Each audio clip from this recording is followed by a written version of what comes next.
Welcome to వైఏ భక్తి channel. ఈరోజు వీడియోలో 400 మంది శిల్పులు 6 ఏళ్ల నిరంతర శ్రమ, వందల ఎకరాల విస్తీర్ణంలో దగదగ మెరిసే ఆలయం, మొత్తం 1500 కిలోల బంగారం, 600 కోట్ల నిర్మాణ వ్యయం.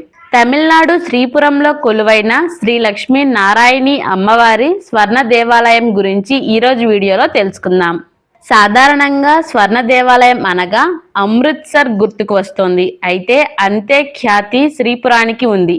ఆలయ నిర్మాణంలో భాగంగా స్తంభాలు, శిల్పాలకు రాతితో తాపడం చేసి ఆ తర్వాత బంగారు రేకుల్ని వేసి తీర్చిదిద్దారు. అమ్మవారి విగ్రహాన్ని గ్రానైట్తో రూపొందించి బంగారు తొడుగు వేశారు. చెన్నైకు 140 కిలోమీటర్ల దూరంలో వేలూరు సమీపంలో ఈ ఆలయం ఉంది. ఈ ప్రాంతాన్ని తిరుమలై కోడిగా పిలిచేవారు. అమ్మవారి ఆలయం నిర్మించిన తరువాత శ్రీపురంగా మార్చారు. గర్భగుడిలో ఉండే అమ్మవారిని దర్శించుకోవాలంటే కిలోమీటర్లు ఉన్న దూరం నక్షత్రపు ఆకారంలో ఉన్న మార్గం నుంచి వెళ్ళాలి. ఈ దారి పొడవునా 2 వైపులా గోడలపైన భగవద్గీత, ఖురాన్, బైబిల్లోని ప్రవచనాలు ఉంటాయి. అంటే అమ్మవారి సన్నిధిని చేరుకునేలోగా అజ్ఞానాన్ని వీడిపోవాలన్నదే ఆంతర్యం.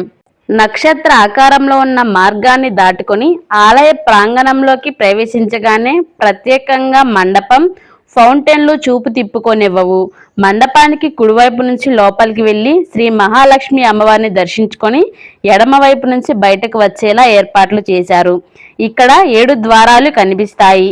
7 జన్మలకు గుర్తుగా 7 ద్వారాలు దాటుకుని ముక్తి పొందాలన్నదే ఆంతర్యం. వజ్ర వైడూర్యాలు, ముత్యాలు, ప్లాటినంతో రూపొందించిన నగలు, బంగారు కిరీటం ధరించిన మహాలక్ష్మి అమ్మవారిని దర్శించుకున్న ఆ కొద్ది క్షణాలు భక్తులు మరో లోకంలో ఉన్నట్లు మారిపోతారు. బంగారు కాంతులు వెదజల్లే అమ్మవారిని దర్శించుకుంటే అష్టైశ్వర్యాలు సిద్ధిస్తాయని, సంతోషప్రదమైన జీవితం లభిస్తుందని భక్తుల విశ్వాసం. ఇంత అద్భుతమైన ఆలయాన్ని ఎవరు నిర్మించారో తెలుసా? ఓ మిల్లు కార్మికుడి కొడుకు, పేరు సతీష్ కుమార్. అంతా శక్తి అమ్మ అని పిలుస్తారు. సతీష్ కుమార్ సొంతూరు వేలూరు. తండ్రి నందగోపాల్ మిల్లులో పనిచేసే కార్మికుడు, తల్లి ఉపాధ్యాయురాలు. 1976లో జన్మించిన సతీష్ కుమార్కి చిన్నప్పటి నుంచి భగవంతుడిలోనే గడపడం ఆసక్తి. నిత్యం ఆలయాల చుట్టూ తిరగడం, పూజలు, యజ్ఞాలలో పాల్గొనడం చేసేవారు. అలా 16 ఏళ్ళు వచ్చేసరికి తన పేరుని సతీష్ కుమార్ నుంచి శక్తి అమ్మగా మార్చుకుని నారాయణి పీఠాన్ని ప్రారంభించారు. ఓ రోజు బస్సులో వెళ్తుండగా శ్రీపురం వద్ద ఆకాశం నుంచి ఓ వెలుతురు కనిపించింది. ఆ కాంతి రేఖల్లో మహాలక్ష్మి అమ్మవారి స్వరూపం కనిపించింది. అంతే, అక్కడే అమ్మవారి కొలువు తీర్చాలని నిర్ణయించుకున్నాడు శక్తి అమ్మ. నారాయణి పీఠం ద్వారా పనులు ప్రారంభించారు. అప్పటికే నారాయణ పీఠానికి దేశ విదేశాల్లో భక్తులు ఉండడంతో వాళ్ళ నుంచి విరాళాలు వస్తున్నాయి. ముందుగా నారాయణి పీఠంలో అమ్మవారి విగ్రహాన్ని ప్రతిష్ఠించి పూజలు ప్రారంభించారు. అమెరికా, కెనడా సహా ఇతర దేశాలలో ఫౌండేషన్లు ఏర్పాట్లు చేశారు. అలా వచ్చిన భారీ విరాళాలతో తిరుమలై కోడిలో సర్వ దేవాలయం నిర్మించి ఆ ప్రాంతాన్ని శ్రీపురంగా పిలవడం ప్రారంభించారు. ఈ ఆలయంలో సహస్రనామ పూజ, కుంకుమార్చన, లక్ష్మీ నారాయణి హోమం, అష్టోత్తర శతనామ పూజలు ప్రత్యేకంగా జరుగుతాయి.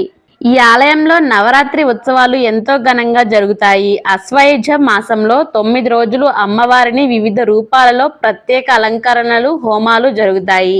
ప్రతి సంవత్సరం శక్తి అమ్మ జయంతి, లక్ష్మీ నారాయణి బ్రహ్మోత్సవాలు సంవత్సరానికి ఒకసారి ఘనంగా జరుగుతాయి. ఈ ఆలయం ద్వారాల మార్గం దర్శనం అజ్ఞానాన్ని తొలగించి మోక్షాన్ని ప్రసాదిస్తాయి. మీరు కూడా ఒకసారి ఈ ఆలయాన్ని దర్శించుకోండి. ఈ వీడియో మీకు నచ్చినట్లయితే మా వైఏ భక్తి ఛానల్ను సబ్స్క్రైబ్ చేసుకోండి. ఈ వీడియో చివరి వరకు చూసినందుకు హృదయపూర్వక ధన్యవాదాలు.